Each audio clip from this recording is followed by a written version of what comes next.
Ladies and gentlemen, greetings, Zelrix here for another review on a movie that I just saw. Review this time on the new Netflix original movie, The Red Notice. So if you've been hanging around the internet these past few days, you might have noticed some articles that says that Red Notice is the best opening weekend for a Netflix original movie ever. Over 148 million hours of watching in a single weekend. Pretty impressive actually, and it's not a surprise. I mean, for the casting, you have Gaddot, you have Ryan Renolds, you have The Rock. These are big names that draw the attention. And then there is the Rotten Tomato score. There are mixed reviews. The critics hated the movie and the audience loved it. Me, I'm in between. So what did I think about the movie first of all?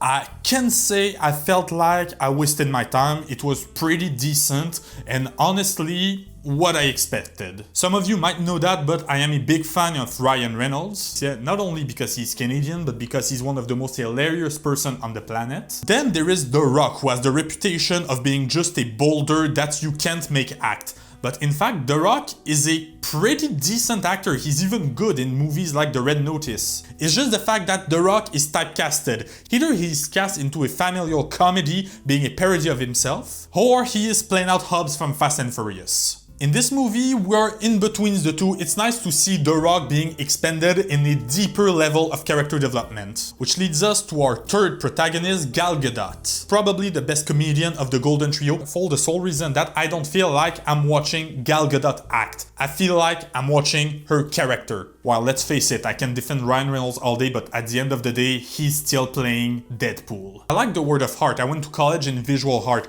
So a movie about an art thief, it already stung my curiosity. The problem is how it is developed. All the movie revolves around the eggs of Cleopatra, something priceless. At some point in the movie, someone calls it a MacGuffin. If you don't know what a MacGuffin is, it's something important in your scenario that as the scenario tends to go, it becomes less and less important. A MacGuffin is generally something you try to avoid. In the case of the eggs of Cleopatra, not exactly a MacGuffin because you're reminded every 2 seconds that they exist. There is a middle ground to have and the movie clearly doesn't have it. In fact, the movie has one fatal flaw, is the scenario and the dialogue.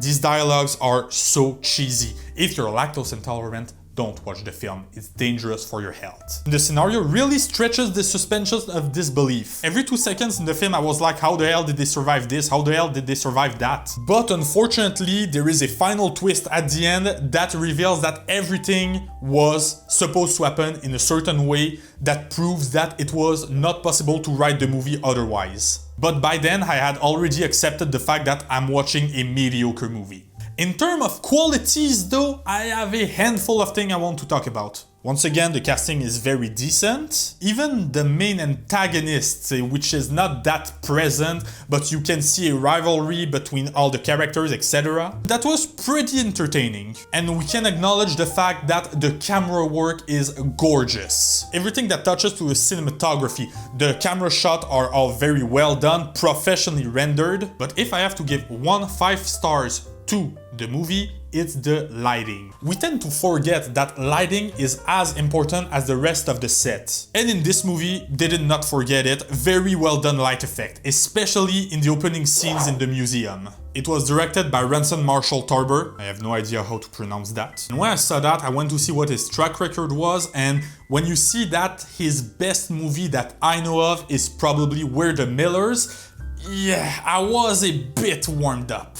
I don't know if I liked the movie because it was good or because I had low expectation after seeing that. But in the end, a few days after watching the movie, I sat down and I was like, yeah, pretty entertaining, it's just mediocre. If you want to watch it though, I strongly recommend it, it's a ton of fun. Just accept that you're not here to see some deep cinematographic experience, but just an entertaining moment. The end of the movie teased the sequel, and with the numbers I think it's coming. I will check it out if it ever happens, because I want to see more of it. This is a universe that stuck my curiosity, so I'm gonna end this review here, and as always, thanks for watching.